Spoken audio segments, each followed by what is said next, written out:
Hello everyone, welcome back to a brand new video. Today we're going to be doing two stuff. I'm going to be reviewing American Horror Story Season 1 at least, and also just American Horror Story, like how the series is.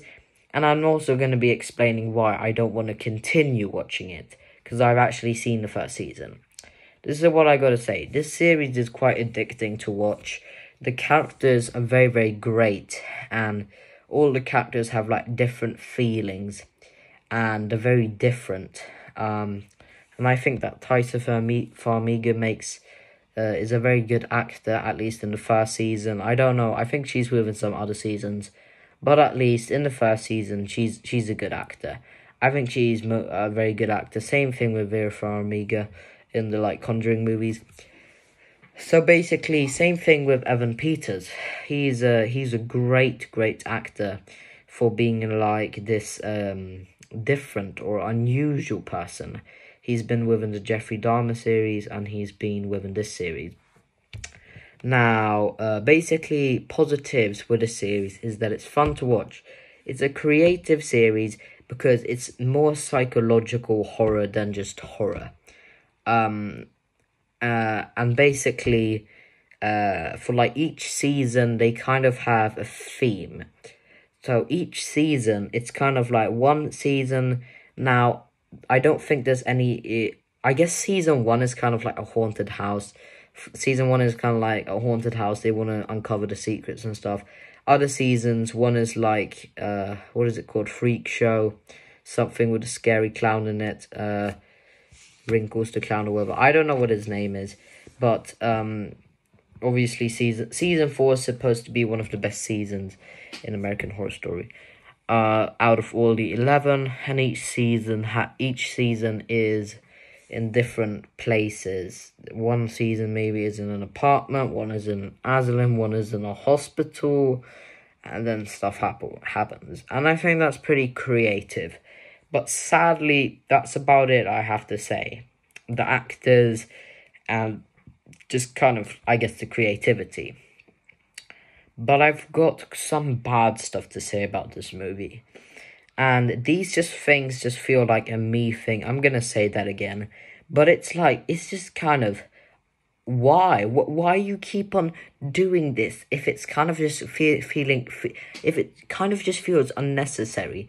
You can still make a psychological horror movie or horror series without having so much fucking sex in it.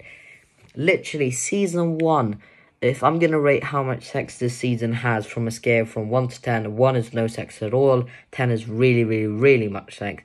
Then this season maybe has 7 out of 10. And I've heard that I think season 5 is the one that has most sex in. And I just feel why? Why? What is it with the sex? And then I just feel like the characters they're just making them way too complicated. Now that's kind of the good thing with it. But even when I'm probably 15 years old or something, I'm still just gonna feel like these characters are just gonna be so hard to understand, especially the maid, I guess, now, whatever. I think Moira, I don't know what her name is.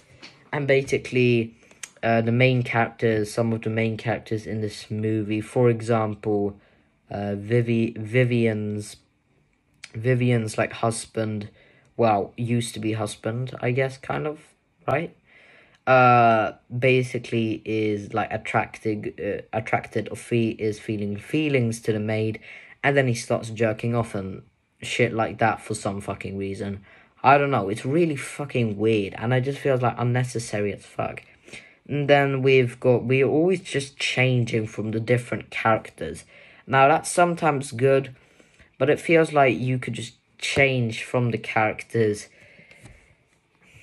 You could just kind of feel like a lot of the characters are focusing on one story instead of a lot of the characters. Now it's kind of good because it's a bit like Stranger Things. You feel like you have 3 characters that are in some scenes that is in one story or taking place in one place in the series, the series that you're watching, I guess. And then when it cuts to another scene where it's your favorite characters in another place, you're just like, yes, finally, I love these characters, love these actors. This movie, I mean, this series, I guess it kind of does stuff like that. Now, the sex is probably the thing I'm most annoyed about. But also, I just feel like, okay, that's basically like all I gotta say. I don't have a lot to say about the series. This definitely feels like a me thing, but the amount of sex this series has is just insane. And I also think that 18 plus for the series is a bit too insane. Like, the series, if something is 18 plus, I'm going to put something on 18 plus if it has really much sex and really much gore. Or just incredibly much sex and like really strong sex and just quite little gore.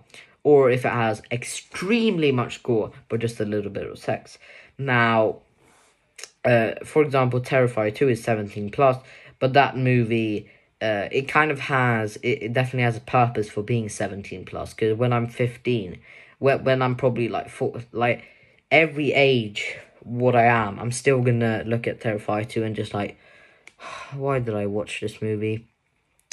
But American Horror Story, I kind of understand why it's popular, but it just feels like... Then we've also got these fucking celebrities. We've got, like, Kim Kardashian or something in the 11th and 12th season, I think. I don't know. Otherwise, I'm gonna rate this series maybe and why I'm not gonna watch it is, yeah, just because all the sex. And also, oh, I forgot to say this. The story of the series is very, very complicated. Probably just a me thing, but it like I said before. Alright, that's what I gotta say. I'm gonna rate this series maybe a low 8 out of 10.